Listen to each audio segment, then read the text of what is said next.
بسم اللہ الرحمن الرحیم۔ ناظرین و سامعین، السلام علیکم ورحمۃ اللہ وبرکاتہ۔ ناظرین و سامعین، اس ویڈیو میں حضرت ابراہیم علیہ السلام کا نمرود بادشاہ سے مکالمہ کے بارے میں بات کریں گے۔ آپ سے التماس ہے کہ ویڈیو کو آخر تک لازمی واچ کیجیے گا، اور ابھی تک اگر آپ نے ہمارے اسلامی اور معلوماتی چینل ویلتھ آف نالج کانوں کو سبسکرائب نہیں کیا ہو تو لازمی سبسکرائب کر دیجیے گا، بیل آئیکن کال پہ کر دیجیے گا تاکہ آنے والی ویڈیوز کا نوٹیفیکیشن آپ کو بر وقت وصول ہو سکے۔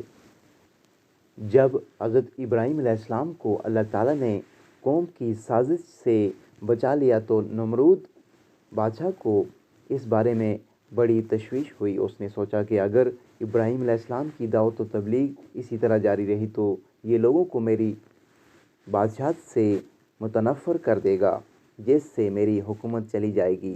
لہٰذا اس نے سمجھانے کے لیے حضرت ابراہیم علیہ السلام کو اپنے دربار میں بلایا اور آپ علیہ السلام سے عقیدہ کے بارے میں چند سوالات کیے کہ آپ علیہ السلام باپ دادا کے دین کی مخالفت کیوں کر رہے ہو اور مجھے میرے رب ماننے سے انکار کیوں کر رہے ہو؟ اگر میرے علاوہ آپ علیہ السلام کا کوئی رب ہے تو اس کی پہچان کراؤ۔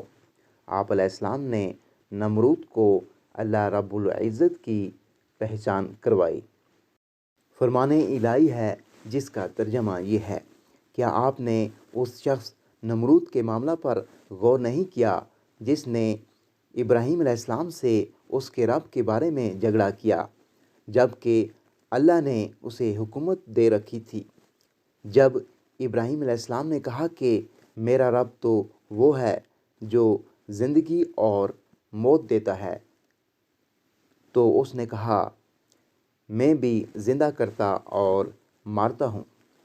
ابراہیم علیہ السلام نے کہا کہ اللہ سورج کو مشرق سے نکالتا ہے، تو اسے مغرب سے نکال کر دکھا۔ یہ بات سن کر وہ کافر لاجواب ہو گیا اور اللہ ظالموں کو ہدایت نہیں دیتا۔ قتادہ، سدی اور محمد بن اسحاق رحمۃ اللہ علیہم کا قول ہے کہ نمرود کے سامنے دو ایسے آدمیوں کو پیش کیا گیا جن کے لیے سزائے موت کا فیصلہ ہو چکا تھا۔ نمرود نے ان میں سے ایک کو قتل کرنے کا حکم دیا اور دوسرے کو معاف کر دیا۔ اس نے اس طرح یہ دھوکہ دینے کی کوشش کی کہ اس نے ایک کو موت دے دی ہے اور دوسرے کو زندگی۔ نمرود کا یہ عمل حضرت ابراہیم علیہ السلام کی دلیل کا جواب نہیں بلکہ ایک فضول عمل تھا۔ حضرت ابراہیم علیہ السلام نے یہ محسوس کیا کہ اس طرح یہ عوام کی آنکھوں میں دھول جھونک رہا ہے، تو آپ علیہ السلام نے ایک اور دلیل پیش کر دی کہ میرا رب سورج کو مشرق سے نکالتا ہے۔ اگر تو اپنے آپ کو رب کہتا ہے تو اسی سورج کو مغرب سے نکال کر دکھا۔ یہ دلیل سنتے ہی نمرود لاجواب ہو گیا، کیونکہ سورج کو مغرب سے نکالنا اس کے اختیار میں نہیں تھا۔ اس دلیل سے وہ عاجز آ گیا اور اس کے پاس جواب دینے کے لیے کچھ باقی نہ رہا، لیکن پھر بھی وہ ہٹ دھرمی کا مظاہرہ کرتے ہوئے اپنی بات پر قائم رہا اور ہدایت نہ پا سکا۔ حضرت ابراہیم علیہ السلام کا اللہ تعالیٰ پر یقین۔ حضرت زید بن اسلم رحمۃ اللہ علیہ فرماتے ہیں کہ کھانے پینے کی اشیاء کا انتظام نمرود نے اپنے پاس رکھا تھا اور لوگوں میں خود تقسیم کیا کرتا تھا۔ حضرت ابراہیم علیہ السلام اس مناظرہ سے پہلے خورد و نوش کی اشیاء اس سے لینے جاتے تھے تو وہ دے دیا کرتا تھا، لیکن جب اس کے ساتھ آپ علیہ السلام کا توحید باری تعالیٰ کے حوالے سے مکالمہ ہوا تو اس نے آپ علیہ السلام کو کھانے پینے کی اشیاء دینے سے انکار کر دیا۔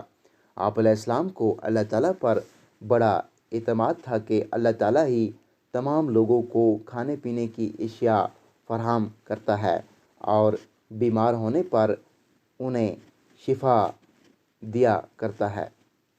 لہٰذا آپ علیہ السلام نے گھر کے قریب آ کر گھر والوں کو مطمئن کرنے کے لیے جن بوروں میں کھانے پینے کی اشیاء لانی تھی ان میں مٹی بھر لی اور گھر میں رکھ کر خود سو گئے۔ اللہ تعالیٰ نے اس مٹی کو بطور معجزہ غلہ میں تبدیل کر دیا۔ آپ علیہ السلام کی زوجہ محترمہ حضرت سارہ علیہ السلام جیسے ہی ان بوروں کے پاس گئیں تو انہیں عمدہ قسم کے غلہ سے بھرے ہوئے پایا۔ انہوں نے وہاں سے غلہ لے کر کھانا تیار کیا۔ جب آپ علیہ السلام بیدار ہوئے تو کھانا تیار ہو چکا تھا۔ جب آپ علیہ السلام کے سامنے پیش کر دیا گیا، آپ علیہ السلام نے حضرت سارہ علیہ السلام سے پوچھا، یہ کھانا کہاں سے آیا ہے؟ حضرت سارہ علیہ السلام نے جواب دیا، یہ غلہ آپ لائے ہیں، میں نے اسی سے ہی یہ کھانا تیار کیا ہے۔ آپ علیہ السلام فوراً سمجھ گئے کہ اللہ تعالیٰ نے معجزانہ طور پر مٹی کو غلہ میں تبدیل کر دیا ہے۔ فرمان الہی ہے جس کا ترجمہ یہ ہے، اور وہی اللہ ہے جو مجھے کھلاتا اور پلاتا ہے، اور جب میں بیمار پڑتا ہوں تو وہی اللہ مجھے شفا عطا فرماتا ہے، اور وہی اللہ مجھے موت دے گا پھر دوبارہ زندہ کرے گا۔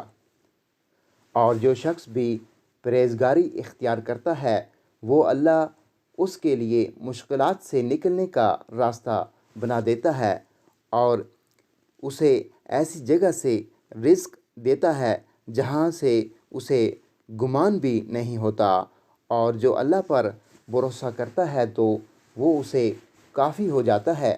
بے شک اللہ اپنا کام پورا کر کے رہتا ہے۔